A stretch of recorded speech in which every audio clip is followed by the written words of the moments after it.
10 years ago today was my last full day living in New York State. 10 years ago tomorrow, I would drive almost 11 hours to a place I had never been to start a new chapter in my life. I was 19 at the time.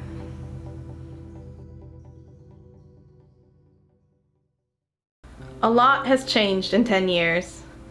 I am no longer the same person I was all those years ago. Although still quiet at first, I am a much more confident woman now. I'm not afraid to stand out in a crowd and be different. I forge my own path, even if it is a little unconventional. On the day this video posts, I will be in New York. It's only for a short visit, but I felt it was extremely appropriate to be back home on these days. I get sentimental like that, especially when it comes to being back home.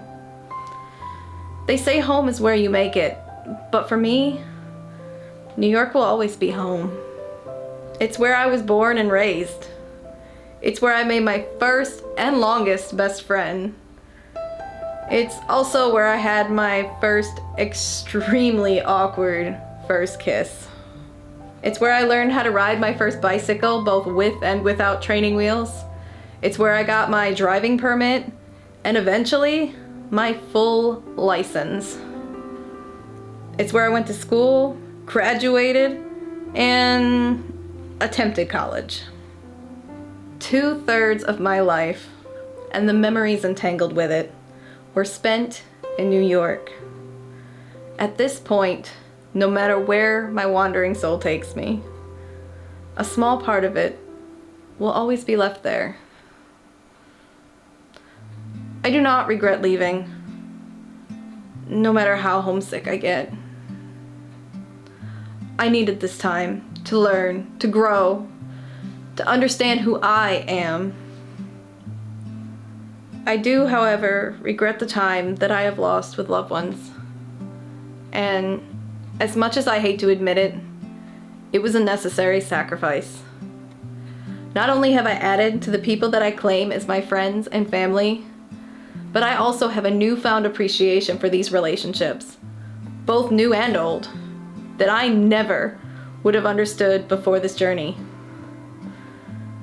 With that being said, this sacrifice has long outlived its purpose. Everything has an expiration date. And my time with this place and the way that it is now is coming to an end. Although I am extremely grateful for the many opportunities this place has provided, I think the most important lesson it's taught me is that there's more to this life than a great paying job, a pretty house, and 2 cars.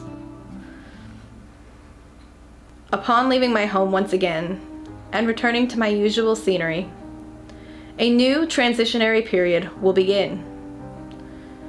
This will be one of the longest and most difficult transitions I have ever faced. There will be a lot of time and effort dedicated to what will hopefully lead to a better, more balanced future. A future where I will not only be able to return home more often and for longer periods of time, but also be able to visit with both BAMs and my loved ones that are scattered across the US. I would be lying if I said I wasn't absolutely terrified of the sacrifices we'll be making and risks we'll be taking. But I am super, super stoked for the future that lies beyond the fear. For now, I focus on my time with my friends and family on this 10-year anniversary of my departure from home. I'll see you in 2 weeks.